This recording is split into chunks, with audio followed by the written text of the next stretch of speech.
Right, going to talk you through the tackle that we're using today. It's my favourite sort of light tackle really for perch, roach, chub, bits and pieces, as well as Crucians, small to medium sized tench, and you know, it does have a bit of power to deal with the odd rogue sort of barbel and carp as well. It's a 1 pound Avon rod. I like it. It's got a nice soft tip. It's nice and forgiving under the rod tip. It's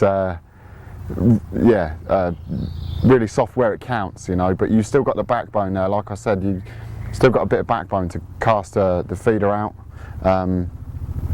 with appropriate line on a appropriately sized reel. Going down to the main line, which is something I've been using for quite a while now, probably the last year or so, searching around for it there, and it's the Gardner Hydroflow, 6 pound in green, importantly. I don't think any clear line is actually clear underwater, so I always go with green. 6 pound, and it's a nice low diameter 0.23, which I find it casts well, and it's got a bit of beef there just in case I hook a rogue carp, or like last night it was a nice bonus of an 8 pound tench, which is the biggest from Johnson's this year.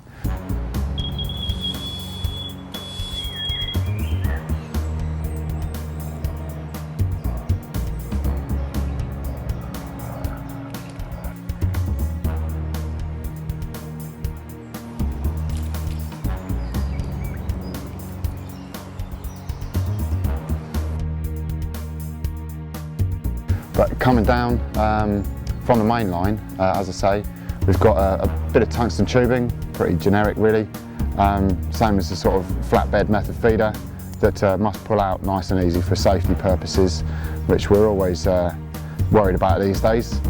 Coming down to the nitty gritty, we've got a short sort of 5 inch, it's low diameter, it's quite stretchy, but it's a low diameter purpose built 7 pounds. It's quite heavy, but I find it deals with the sudden impact that you get with the method feeder when the fish picks it up. It bolts it, and it gives you a little bit of beef if you're dealing with the bonus sort of tench and carp that you might encounter.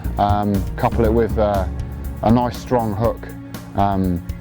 This is a size 16 wide gape, sort of specialist sort of hook really. Coming down to a tiny little hair rig on the end, which has actually got, whether you can see it, it's got a stretchy band on the end, a 3.2mm Gardner band, which I found has really stood up well to the abuse. Last night I had quite a few fish on the one rig, and it was still standing up to the abuse after probably 2 hours of catching fish on it, which was quite a lot. I'll just take that pellet off there, which was incidentally, that was a 6mm Sonobaits F1 S pellet, and I found that those have been just the ticket, just what I've been looking for. Just hard enough that they stay in the band, but not hard enough that they cause problems when you're hooking fish. And that, to be fair, is what I've been using and been catching a lot of fish with, and hasn't let me down. And that's the point. Heavy and land the fish.